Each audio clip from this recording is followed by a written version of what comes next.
Je suis une artiste qui travaille dans plein de médias différents. Chaque fois, ça dépend en fait les projets. Ça peut être très, très divers. J'ai mon master en gravure en fait. Du coup, D'accord. à la base, l'école, les Beaux-Arts en Lettonie, c'est une école c'est assez classique en fait. Et comme je fais le département de gravure, je connais très bien toutes les techniques comme forte, aquatinte, lithographie, sérigraphie, etc., D'accord. etc. Et ensuite, à côté de mes études, je bossais pour le tournage, pour le court-métrage, pour les publicités, etc., comme un artiste décoratrice. Et dans un moment, je me dis, mais en fait, l'image en mouvement, ça m'intéresse soi-même. Je voudrais bien l'utiliser aussi pour ma propre création. D'accord. Est-ce que vous pourriez nous décrire votre installation en quelques phrases, si possible? Très souvent, je dis, bah voilà, c'est un espace assez vide et clair. Il y a un dessin sur le mur avec deux personnages, deux personnes, un qui porte l'autre. Parfois j'explique, oui, que les relations entre les deux n'est pas claire. On ne sait pas. Il ne faut pas penser que tu entres dans l'installation et tout de suite tu vois un truc. Ça ne se fait pas dans ma pièce. Il faut vraiment passer le temps.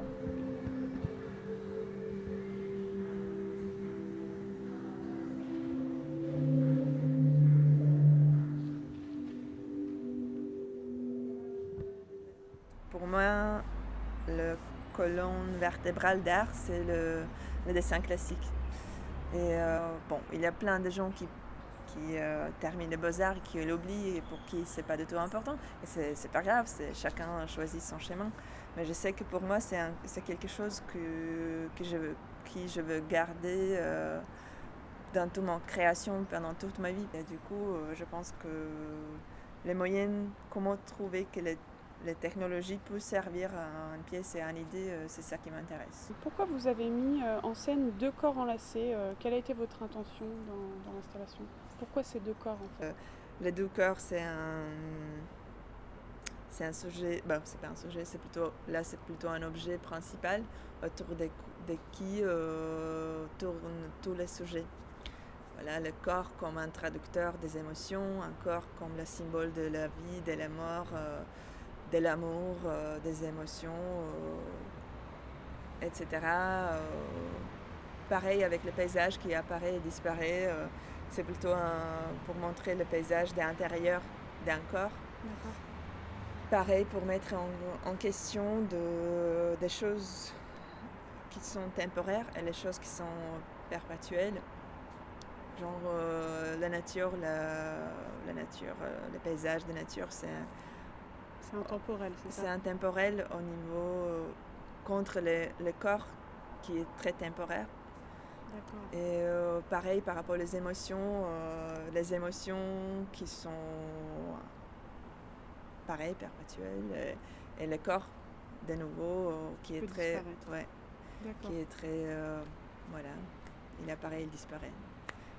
Mais par contre, je crois que les émotions, Elles seront toujours là, ouais, c'est ça? les gens, ils passent par la vie, mais les émotions, on se retrouve toujours dans les émotions, dans les mêmes émotions. L'amour d'exister depuis, on s'est connus, depuis on connaît de l'humanité. Oui, ça parle beaucoup de l'humanité, des choses humaines, Universel. universelles, globales, oui.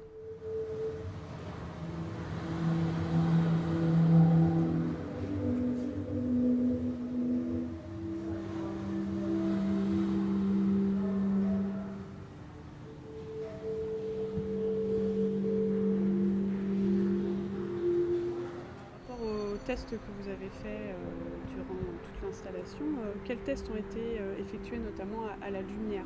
La lumière, c'est justement un symbole qui montre le passage de la vie, en fait. En fait, tout dans ma pièce, c'est comme une apparition et disparition. Oui. Tout apparaît et disparaît. Et la lumière, justement, c'est pareil, c'est un symbole. C'est pareil comme nous, dans la vie, on apparaît, on disparaît au niveau de, je sais pas autrement, mais au niveau de notre corps. On est là et puis on n'est plus là. Genre, c'est une sorte de... Cet événement lumineux, c'est comme une sorte de méditation. D'accord. C'est pareil, c'est le symbole du soleil, du coup. bien sûr qu'il y a plein de... Des choses qui sont reliées. Ouais, oui, c'est vraiment un symbole fort qui porte plein des explications.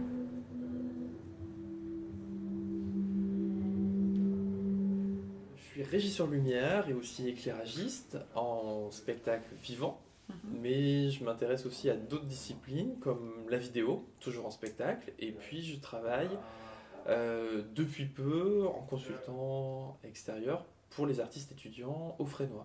Moi, mon rôle, ça a été de l'aider pour réfléchir à la lumière qu'elle voulait ajouter dans l'œuvre. Le gros défi technique de son œuvre, c'était de mixer la vidéoprojection et le dessin. Et comment arriver à faire disparaître le dessin en équilibrant une vidéoprojection négative du dessin sur le mur. Dans l'installation, on aperçoit qu'il y a un vidéoprojecteur comme source de lumière. Pourquoi est-ce que vous avez choisi un vidéoprojecteur et pas autre chose, et quel effet est-ce que vous avez voulu produire techniquement? Au départ, c'est pas le choix du vidéoprojecteur. On a cherché différents effets en lumière. On a travaillé avec plusieurs sources, des sources halogènes, des sources à décharge. Les sources à décharge étaient intéressantes pour reproduire une lumière avec une température de couleur élevée, donc plus lumière du jour. Donc on a fait des essais avec ça. Et puis, pour faire bouger cette lumière-là, on a utilisé des réflecteurs, des couvertures de survie qui sont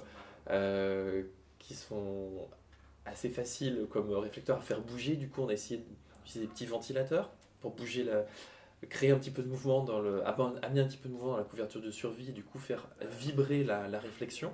La rendre plus naturelle. La rendre plus naturelle, plus vivante, que cette lumière apparaisse de manière un petit peu mystérieuse aussi, que ça ressemble pas juste à un projecteur qu'on allume. Il s'agissait d'amener quelque chose qui soit pseudo-naturel. On a même envisagé l'utilisation, il y avait les ventilateurs, on n'a pas testé avec des moteurs, mais on voulait à un moment essayer avec des moteurs de motoriser des petits réflecteurs pour pouvoir créer des mouvements de lumière. Donc on a essayé plusieurs sources, plusieurs réflecteurs, avec la grosse contrainte de cette fameuse fente verticale, parce qu'il fallait que la pièce soit la plus fermée possible. Donc on a juste cette fente de 10-20 cm d'ouverture pour passer la vidéoprojection et passer la lumière. Donc à la fin de cette première journée, il n'y a pas eu de conclusion. Un peu plus tard, au mois de mars, moi j'étais pas là, mais je sais qu'il y a commencé à y avoir des conclusions qui se sont tirées. L'utilisation de 2 vidéoprojecteurs s'est imposée, et finalement 2 vidéoprojecteurs côte à côte. Donc installés dans la fente, c'est ça? Installés dans la fente, essentiellement pour un problème d'ombre. Pour conserver une ombre naturelle, essayer d'avoir une source de lumière unique. Donc les 2 faisceaux partent à peu près du même endroit, ce qui fait qu'un spectateur dans le faisceau du vidéoprojecteur ne produit qu'une ombre. Et finalement, quand je suis arrivé au mois d'avril pour réexpérimenter une deuxième journée, avec Katé, on a travaillé directement sur comment dessiner, recréer des effets de lumière dans le faisceau du vidéoprojecteur. Donc après, sur sa programmation, il y a au moins 2 couches qui se superposent. Je ne connais pas toutes les couches de vidéo qu'elle a construites, mais il y a au moins 2 couches. Une couche de projection sur le dessin et une couche d'effets lumière qui se sont rajoutés.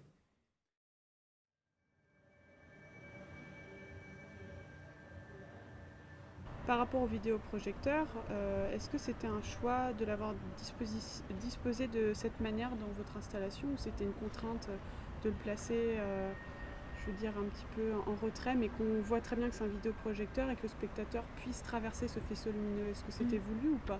Oui, en fait, c'était vraiment voulu parce que dans les moments où le dessin commence à disparaître, en fait, si le spectateur il approche le dessin, ou dans les moments qu'il est disparu, il fait l'ombre, évidemment, devant le projecteur.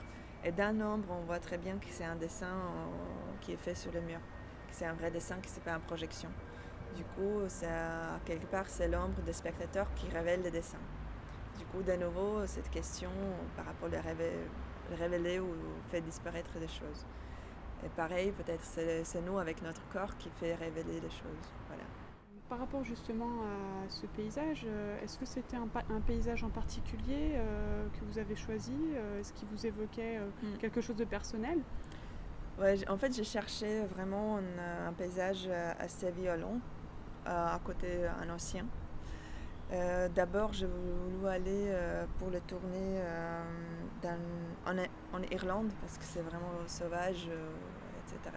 Un peu effrayant quand tu te retrouves dans un paysage, dans un phénomène naturel, dans un phénomène naturel où tu comprends quand t'es petit, quoi. Et en même temps, ça t'ouvre l'esprit justement vers les choses. Tu t'inquiètes plus par rapport aux choses Du quotidien. du quotidien qui ont rien d'importance en fait. Et c'était ça un peu l'idée aussi pour montrer un paysage qui est assez fort, qui nous calme à quelque part.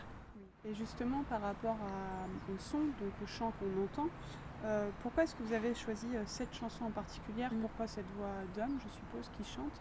Est-ce qu'elle a une signification particulière? Finalement, je pense que oui, mais c'est venu après. Je ne l'ai pas fait en exprès. Du coup, c'était un peu par hasard. Et finalement, hasard, c'était vraiment justement ça que à quelque part, cherchais inconsciemment.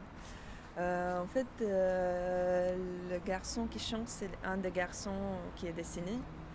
Il est suédois, du coup, c'est une chanson suédoise.